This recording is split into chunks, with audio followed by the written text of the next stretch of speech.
La semana pasada, cuando se reunió el Consejo Vasco de Finanzas, dijeron que aunque se habían recaudado 468 millones menos, no iba a haber recortes. En Vizcaya ya tenemos los primeros recortes, el primer recorte y muy grave. Los ayuntamientos tienen que devolver 75,5 millones de euros. Desde nuestro punto de vista esto es inaceptable. Dicen que es porque hay un riesgo compartido. Esto no es un riesgo compartido, es un riesgo exclusivo y obligado de los ayuntamientos, que están siempre pendientes de lo que la Diputación diga. La Diputación dice que se ha recaudado menos y entonces tienen que devolver los ayuntamientos. ¿Pero por qué se ha recaudado menos? La responsabilidad es de la Diputación de Vizcaya, del sistema fiscal que tenemos en Vizcaya. Un sistema fiscal que supone que se recaude menos no solamente por el petróleo. Se ha recaudado menos en el impuesto de patrimonio. Los trabajadores y trabajadoras hemos pagado lo mismo. El IRPF se ha mantenido, pero las empresas en el impuesto de sociedades han pagado menos. ¿Por qué pasa esto? Pues porque tenemos un sistema injusto y no progresivo, que es lo que hay que revisar. Y dicen que es compartido el riesgo, pero resulta que por cada 2 euros que se recauda de menos, a los ayuntamientos, la Diputación de Vizcaya le pide que devuelvan 3 euros.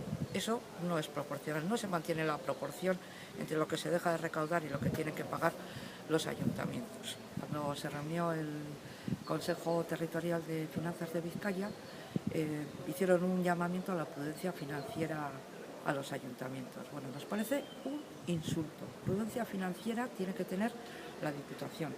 La Diputación que debe hacer bien sus previsiones. La Diputación que no debe inflar los presupuestos como hizo en el 2015 y en el 2016, donde se atreve a poner como ingresos incluso más millones, en 2016 83 millones, más de lo que se prevé en el Consejo Vasco de Finanzas. Y hacer bien las previsiones, porque en el 2016 plantean que se va a recaudar un 9,7% más de lo que se recaudó realmente en el 2015. Imposible.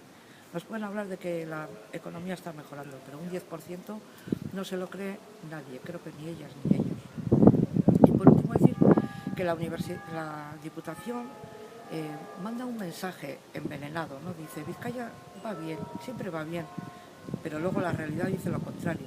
Pero bueno, para la Diputación no hay problema, porque los paganos son siempre los ayuntamientos, como hemos visto ahora. Creemos que nahikoa da, o sea, que ya basta, y que realmente la Diputación tiene que asumir sus responsabilidades, revisar el sistema fiscal y avanzar hacia un sistema fiscal justo y progresivo que garantice la financiación de los ayuntamientos.